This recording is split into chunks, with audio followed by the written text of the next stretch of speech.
Fala pessoal, beleza? Tudo bem com vocês? Sejam bem-vindos a mais um vídeo. E nesse vídeo a gente vai estar falando sobre a cláusula do when.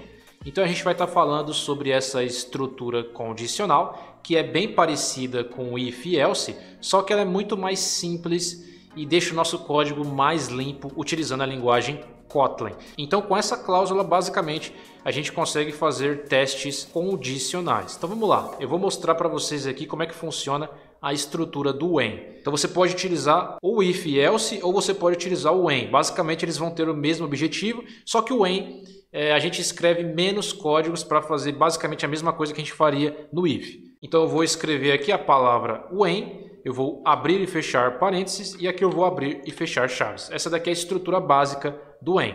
Aqui dentro de parênteses a gente vai ter a condição que a gente vai passar para o when. Então nesse caso o que eu vou fazer aqui? Eu vou criar uma variável chamada de opção e a gente vai iniciar na opção número 1. E aqui dentro eu vou passar para dentro da condição do when a nossa variável opção, que é um inteiro. Então se a opção for 1, a gente vai definir aqui um lambda. Então a gente vai colocar o tracinho aqui, ó, e a gente vai definir esse sinal aqui de maior. E a gente vai definir aqui na frente a nossa função println. A gente vai imprimir na tela do usuário suco de laranja. A gente vai definir aqui o número 2. Se a opção for 2, a gente vai passar aqui a seta novamente. A gente vai definir mais um println e a gente vai colocar aqui, ó, suco de uva. Suco de uva. Se a opção for 3, a gente vai definir aqui suco de morango, por exemplo. E a gente também pode definir um else. Se não, então a gente pode definir um else aqui. Se não for nenhuma dessas opções, a gente pode exibir essa mensagem aqui para o usuário. Nenhuma opção foi selecionada. Então vamos lá, essa daqui é a estrutura do when. Então a minha variável opção está valendo 1. Então se a minha opção for 1, ele vai imprimir para o usuário suco de laranja. Quer dizer que o usuário ele escolheu lá no cardápio a opção 1, então nesse caso suco de laranja. Então se eu executar a minha aplicação, a gente vai exibir aqui, ó, suco de laranja. A gente vai imprimir na tela para o usuário suco de laranja. Então o que ele vai fazer basicamente? Ele vai verificar o valor dessa variável opção. Então se o valor dessa variável opção for 1, nesse caso vai imprimir suco de laranja. Vamos supor que agora a minha variável opção está valendo 2. Então agora a minha variável opção ele está recebendo 2. Então ele vai começar a verificar aqui no when. Se o valor dessa variável opção for 1, ele vai imprimir suco de laranja. Nesse caso não é, então falso. Se o valor dessa variável opção for 2 aqui, então vai imprimir suco de uva. Então nesse caso é 2. Então nesse caso ele vai cair nesse bloco aqui e vai exibir suco de uva. Então se eu executar, já vai mostrar aqui, ó, suco de uva. Se for 3 vai ser suco de morango. Então é bem simples o funcionamento do when, pessoal, não tem segredo. Já vai mostrar aqui, ó, suco de morango. Se caso não for nenhuma dessas opções, vamos supor que o usuário colocou aqui, ó, opção número 8. Então nesse caso a gente não tem a opção número 8, só tem 1, 2 e 3. Não tem o 8 aqui. Então ele vai cair no else, se não, mostre essa mensagem para o usuário. Ou seja, nenhuma opção foi selecionada. Então a gente pode executar e já vai cair no else.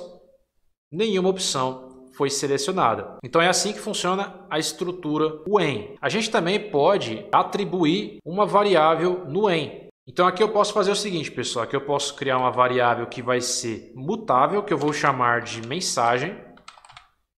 E vai receber o nosso when. Então aqui eu vou passar a condição do when. Vou abrir e fechar chaves. E aqui a gente vai fazer o seguinte. A gente vai passar para a condição do when a variável opção. Se a opção for 1, a gente vai passar um valor para a nossa variável mensagem, que nesse caso é mutável, sempre vai mudar, né? Vai mudar de forma dinâmica. A gente vai passar, nesse caso vai ser uma string. A gente vai passar aqui, ó, a mensagem suco de laranja. Se a opção for 2, a gente vai passar um valor para a nossa variável mensagem, que nesse caso vai ser suco de uva. Se for 3, a gente vai passar para a nossa variável mensagem suco de morango. E aí a gente pode definir aqui um else. Se não for nenhuma dessas opções, a gente vai passar uma string padrão. Nenhuma opção foi selecionada. Então vou comentar isso daqui. E a gente vai estar utilizando só isso daqui. Então aqui a gente passou uma variável e atribuiu o nosso when na frente. Então aqui eu posso estar utilizando um print ln aqui embaixo. E aí eu posso estar passando a minha variável mensagem. Então se eu executar, ó, a minha opção aqui vai ser a opção 1. Então vou executar. Ele vai exibir aqui, ó, suco de laranja. Tá bom? Eu vou até excluir isso daqui. Então vai mostrar aqui, ó, suco de laranja. Por quê? Eu criei uma variável, que nesse caso ela é do tipo string, uma variável chamada de mensagem que está recebendo o when. E aqui no when, eu estou passando na condição do when a minha variável opção. E aí ele vai fazer as comparações. Então, se o valor dessa variável opção for 1, se for 1, a gente vai passar esse valor para a nossa variável mensagem. Ou seja, um valor do tipo string, que nesse caso é o suco de laranja. A gente vai passar esse texto para a nossa variável mensagem. Então, se a opção for 1, vai passar esse texto para a minha variável mensagem. Então, quando eu passo aqui para o println a minha variável mensagem, como foi 1, então vai mostrar suco de laranja. Se a opção for 2, então, se a opção for 2, vai ser suco de uva, que vai ser passado para a minha variável mensagem.